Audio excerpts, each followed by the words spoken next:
move on. We've been talking about a lot of freeing a lot of players. We talked about freeing Harden earlier this season. We talked about free Lavine, free Bradley Beal. Yep. CJ might be on the block because what the hell is going on in Portland? It might be stale. So who is the next person to get traded? A lot of people got to get traded, bro. Bradley Beal. Free Beal, dog. Free my boy Beal. Please. Get him to Miami. Just get him somewhere better than where the hell he at. Because Washington is not it.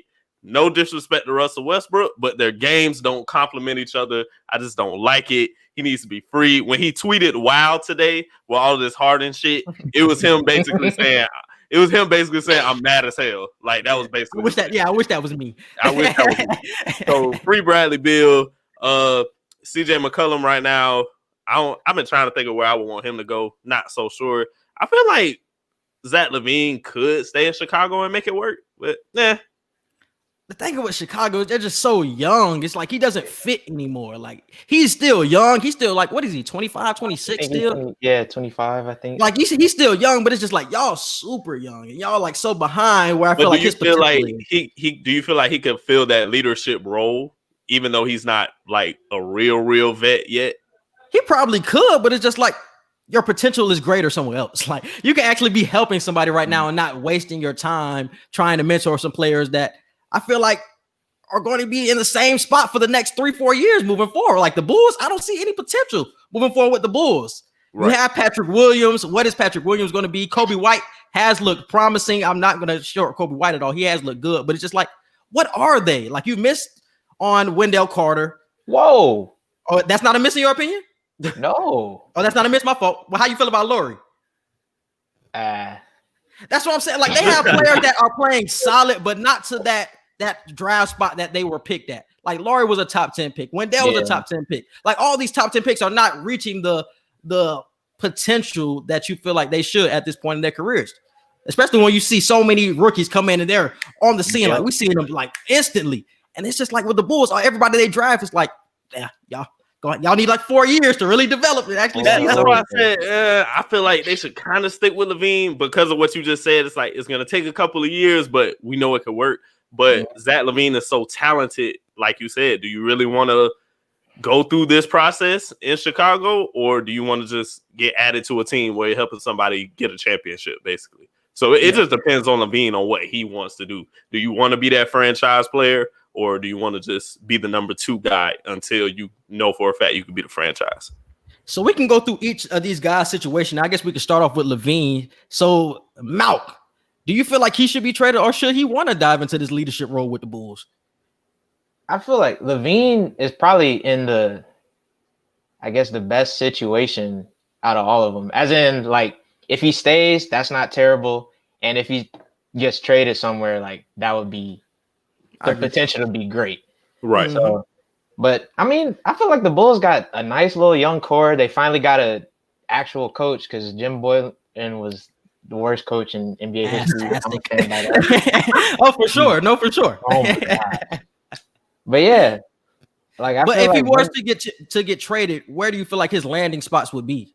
And that's the tough part, bro. I feel like he's that kind of player, like explosive scorer. He could be a real good contributor, maybe even like in a 6-man role if he wants to do that, but he probably don't at this point. Nah. Yeah, that's the thing though.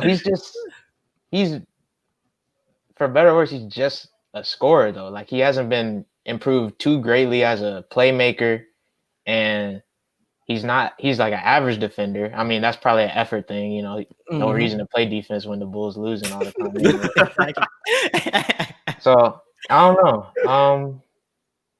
I think the Heat for all these niggas, honestly. Yeah, bro. the Heat fit everybody. All these niggas is for the Heat. Everybody, they work. I feel like you wouldn't have to give up as much for Lavine as you would have to give up for a Beal. You can probably have to give up a Duncan Robinson, a Iguodala, a pick to get Lavine.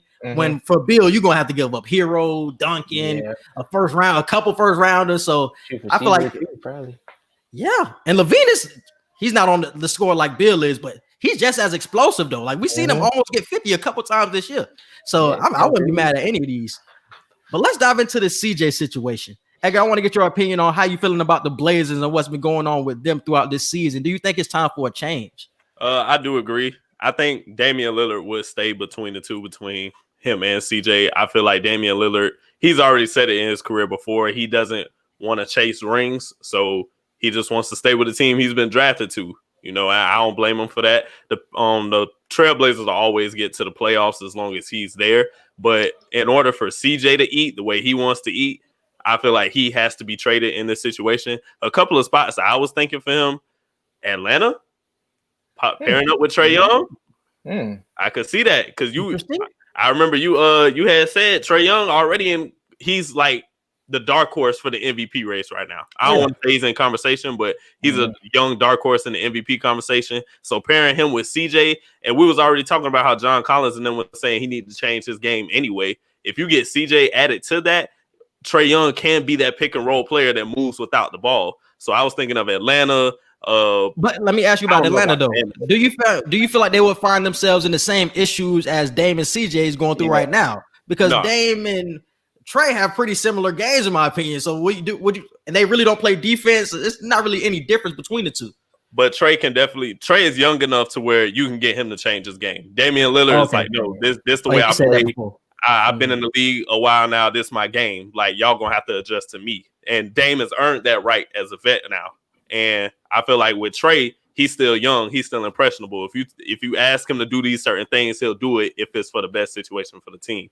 So the Hawks definitely is on my radar for CJ. CJ.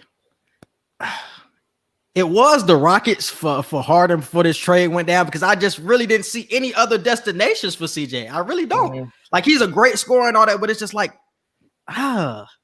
where? Nobody really, if he wants to be on a contender at least, like, I can't see Philly? Anybody. And the Hawks making the playoffs this year. So that's another reason why CJ should do it. That might be a good one, bro. Philly could work. Yeah, they need that perimeter playmaker, you know. Who you giving up for? Yeah, who you giving up though? That's the thing. I would be like just dropping them in there, yeah. But I don't know. It'd have to be like Seth or Tobias or something like that. It had to be a weird package. Because I feel like Seth Curry has really been the X factor for this 76ers team and been the reason why they're going on this run like they're going on right now.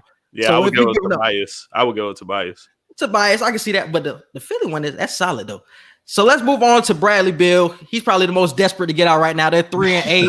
Nothing's going right. No effort is being shown. No perimeter defense. Anything. Bradley Beal going for 60. Guard, a parked car. Literally.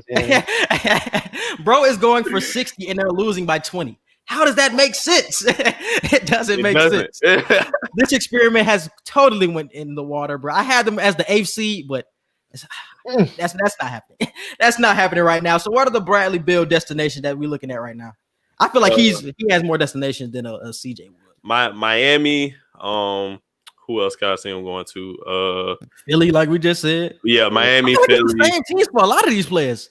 Yeah, Bradley. The Nuggets. The Nuggets. Ooh, the Nuggets. Yeah, because Jamal been tripping. Hold on. And you know, and that's the thing with Jamal. Jamal really never plays to his full potential in the regular season. Yeah, and people keep expecting him to take that next jump, and it's just like he's a different player. So he's not his role, yeah. Do you think that would be even switch, just Jamal Murray and like a couple of picks, or do you think another player would? I'm not trading Jamal. I'm not trading Jamal. That's what you trying to keep both? I'm trying to get Jamal, Beal, Jokic. So you might have to trade Michael Porter. Might have to be the guy that's traded. And Bobo might have to be on the outs. I was say you got to trade at least 2 players, and some picks, and you probably got to make the money work with a couple of picks, and with somebody who's like a veteran that didn't make the money work. But you got Jamal Murray, Bradley Beal, and Jokic. I think that's the team that can be in the finals and pushing the Lakers to the brink. Yeah, I don't know. I ain't gonna say all that. No. The Bron is the safe bet. I'm